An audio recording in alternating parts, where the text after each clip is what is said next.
والصلاة والسلام على رسوله الكريم بعد. أعوذ بالله من الشيطان اللعين الرجيم من همزه ونفخه ونفخه. بسم الله الرحمن الرحيم. قل إن كنتم تحبون الله فاتبعوني يحببكم الله ويغفر لكم ذنوبكم والله غفور رحيم. قل أطيعوا الله والرسول فإن تولوا فإن الله لا يحب الكافرين. إن الله اصطفى آدم ونوح وآل إبراهيم وآل عمران على العالمين. پچھلی آیتوں میں اللہ رب العالمین نے یہ بیان فرمایا کہ تم جو کچھ بھی باتیں دلوں کے اندر چھپاتے ہو اللہ رب العالمین اس کو جاننے والا، اور اس علم کے مطابق اللہ تعالیٰ قیامت کے روز انسانوں کے درمیان فیصلہ کرنے والا ہے. پھر اللہ نے کہا کہ قل ان کنتم تحبون اللہ فاتبعونی یحببکم اللہ، کہ نبی کریم صلی اللہ علیہ وسلم آپ یہ فرما دیجیے کہ اگر تم اللہ تعالیٰ سے محبت کرتے ہو تو میری اتباع کرو، اللہ تعالیٰ تم سے محبت کرے گا وَيَغْفِرْ لَكُمْ ذُنُوبَكُمْ، اور تمہارے گناہوں کو معاف بھی کرے گا. اللہ غفور الرحیم، اور اللہ رب العالمین بخشنے والا رحم کرنے والا ہے. اس آیت کریمہ میں اللہ رب العالمین نے اپنے نبی صلی اللہ علیہ وسلم سے یہ کہلوایا کہ اگر تم اللہ رب العالمین کی محبت کا دعویٰ کرتے ہو اور یہ سمجھتے ہو کہ تم اللہ تعالیٰ سے محبت کرتے ہو، اللہ سے محبت کا دعویٰ تمہارا اسی وقت درست اور صحیح ہوگا کہ جب تم میری اتباع کرو. یعنی اللہ رب العالمین نے نبی کریم صلی اللہ علیہ وسلم کی اتباع، آپ کی پیروی اور تمام عقائد و اعمال کے اندر رسول اکرم صلی اللہ علیہ وسلم کی متابعت کو اللہ رب العالمین کی محبت کا ضامن بتلایا. یعنی یہ بات اللہ رب العالمین نے بیان فرمائی کہ اگر تم اللہ کی محبت کے دعوے دار ہو تو تمہیں چاہیے کہ تم نبی کریم صلی اللہ علیہ وسلم کی اتباع اور آپ کی پیروی کریں. یہود اور یہ عیسائی اس بات کا دعویٰ کرتے تھے کہ وہ اللہ رب العالمین سے محبت کرتے ہیں اور اللہ تعالیٰ ان سے محبت کرتا ہے. عیسائی حضرت عیسیٰ علیہ السلام کو اللہ کا بیٹا مانتے تھے یا خود اللہ کا درجہ ان کو دیتے تھے، اور اس سے یہ سمجھتے تھے کہ وہ اللہ سے محبت کرتے ہیں. اللہ رب العالمین نے ان کے تمام محبت کے دعووں کو باطل قرار دیا اور کہا کہ اگر تم اللہ سے محبت کا دعویٰ کرتے ہو تو تم پر سب سے پہلی بات یہ لازم ہے کہ تم نبی کریم صلی اللہ علیہ وسلم کی اتباع اور آپ کی پیروی کریں. تو اللہ رب العالمین نے اپنی محبت کو رسول اکرم صلی اللہ علیہ وسلم کی اتباع سے جوڑ کر بیان فرمایا اور کہا کہ جو آدمی اللہ سے محبت کرے گا اور نبی کی اطاعت کرے گا، نبی کی فرما برداری کرے گا، اس کے فائدے کیا ہیں؟ اللہ نے دو اس کے فائدے بیان فرمائے. سب سے پہلا فائدہ اللہ نے کہا کہ یحببکم اللہ، اس کا ایک فائدہ یہ ہے کہ اللہ تعالیٰ تم سے محبت کرے گا. یعنی جو نبی کی اتباع کرتا ہے، جو نبی کے تعلیمات کی پیروی کرتا ہے، اللہ رب العالمین سب سے پہلے اس سے محبت کرتا ہے.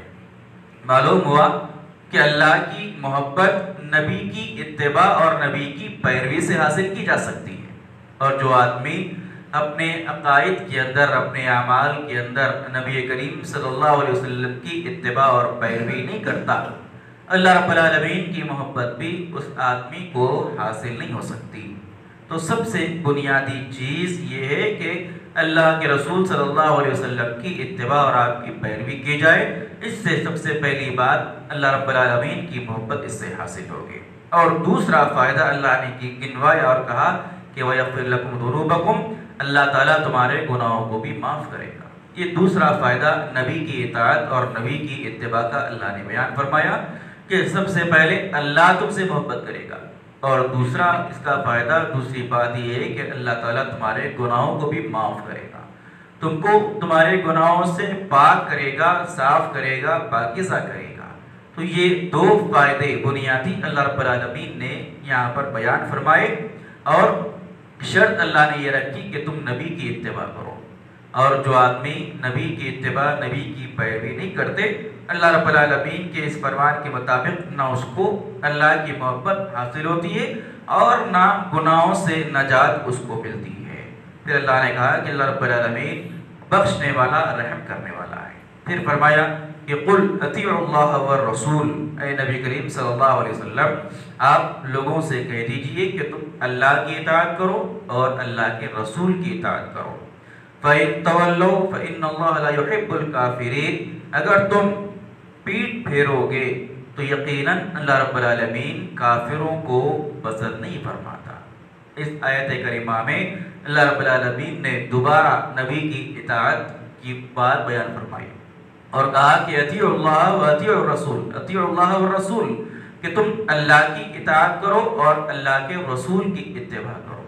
اللہ رب العالمین نے اپنی اطاعت کے حکم کے ساتھ ساتھ نبی کریم صلی اللہ علیہ وسلم کی اطاعت، آپ کی پیروی اور آپ کے احکامات کو ماننے کا تاکیدی حکم دیا تمام انسانوں کو۔ اللہ رب العالمین کی اطاعت کے ساتھ ساتھ نبی کی اطاعت اور نبی کی پیروی بھی انسان کی کامیابی کے لیے بے حد لازم ہے۔ یہ اللہ رب العالمین نے یہاں پہ صاف الفاظ میں بیان فرمایا۔ اللہ کی اطاعت کس طریقے سے؟ اللہ کی اطاعت کا مطلب قرآن مجید کی اتباع، قرآن مجید کی پیروی، قرآن مجید کو اپنا دستور ماننا، اپنے زندگی کو قرآن کے مطابق ڈھالنا۔ اور نبی کی اطاعت کیا ہے؟ اللہ کے رسول صلی اللہ علیہ وسلم کی تعلیمات پر عمل کرنا، احادیث جو اللہ کے رسول صلی اللہ علیہ وسلم کی صحیح احادیث ہیں ان پر عمل کرنا، چاہے عقیدے کے معاملے میں ہو، چاہے عبادات کے معاملے میں ہو، چاہے معاملات کے معاملے میں ہو، چاہے معاشیات کے معاملے میں ہو، زندگی کے ہر شعبے کے اندر اللہ کے رسول صلی اللہ علیہ وسلم نے جو رہنمائی انسانوں کی اس کے مطابق اپنی زندگی کو بسر کرنا۔ اس سے اللہ کے رسول صلی اللہ علیہ وسلم کی احادیث کی حجیت بھی ثابت ہوئی، یعنی جو آدمی صرف قرآن کو مانتا ہے اور حدیث کا انکار کرتا ہے، اللہ رب العالمین کے اس فرمان کے مطابق وہ شخص کافر ہے۔ اللہ رب العالمین نے آگے کہا کہ فَإِن تَوَلَّوْا فَإِنَّ اللَّهَ لَا يُحِبُّ الْكَافِرِينَ، اگر تم اعراض کرو گے تو اللہ رب العالمین کافروں کو پسند نہیں کرتا۔ اس سے معلوم ہوا کہ انسان کی کامیابی کے لیے قرآن کی اتباع اور اس کے ساتھ ساتھ حدیث کی اتباع بھی لازم ہے۔ جو آدمی صرف قرآن کو پڑھے گا اور حدیث کا انکار کر دے گا، حدیث کو مانے گا نہیں، یا حدیث کے اندر بے جا تعویل کرے گا، اللہ کے اس فرمان کے مطابق وہ آدمی کافر ہے، اس نے اللہ کے رسول صلی اللہ علیہ وسلم کی احادیث کا انکار کیا۔ تو قرآن جیسے مومنوں کے لیے لازم اتباع ہے، اللہ کے رسول کی حدیثیں بھی مومنوں کے لیے اتباع کرنا اس کا لازم ہے، فرض ہے، ضروری ہے۔ تو اس میں حدیث کی حجیت اور حدیث پر عمل کرنا یہ اس کی دلیل اس آیت کے اندر معلوم ہوئی۔ بہت سارے لوگ مسلمانوں کی صفوں کے اندر ایسے ہوئے ہیں اور ہوتے رہیں گے، آج بھی موجود ہے کہ جو وقتاً فوقتاً اللہ کے رسول کی احادیث کا انکار کرتے ہیں۔ جو چیز حدیثوں کی جو باتیں ان کی دماغوں میں نہیں بیٹھتی، ان لوگوں نے ان حدیثوں کا انکار کیا۔ وہ چیزیں کہ جو انسان کی عقل کے اندر نہیں آتی، ان لوگوں نے ان حدیثوں کا ہی سرے سے انکار کر دیا، چاہے وہ حدیث بخاری کی ہو، چاہے مسلم کی ہو، ابو داؤد کی ہو، ترمذی کی ہو، کسی بھی کتاب کی حدیث کیوں نہ ہو، جو چیز ان کی عقلوں سے ٹکراتی ہے وہ لوگ اس حدیث کا انکار کرتے ہیں۔ نعوذ باللہ، یہ آدمی کو کفر کی طرف لے کر جانے والا عمل ہے۔ اللہ کے رسول صلی اللہ علیہ وسلم کی صحیح احادیث، ایک ایک حدیث کے ایک ایک لفظ پر ایمان رکھنا، اس پر عمل کرنا، یہ مومن ہونے کے لیے لازم اور ضروری ہے۔ جو آدمی اللہ کے رسول کی احادیث کا انکار کرتا ہے وہ آدمی حقیقی معنی میں مومن نہیں ہے، بلکہ وہ آدمی کفر کرتا ہے اور وہ آدمی اللہ کے رسول صلی اللہ علیہ وسلم کی رسالت کا انکار کرتا ہے۔ تو معلوم ہوا کہ قرآن کی اتباع کے ساتھ ساتھ حدیث کی پیروی بھی تمام انسانوں کے لیے لازم اور ضروری ہے، اور جب قرآن اور حدیث دونوں کو ساتھ لے کر آدمی چلے گا وہی شخص دنیا کے اندر بھی کامیاب ہوگا، وہی شخص آخرت کے اندر بھی کامیاب ہوگا۔ صرف احادیث کو پکڑ کے قرآن کو چھوڑ دینا یہ بھی انسان کی گمراہی کا سبب ہے۔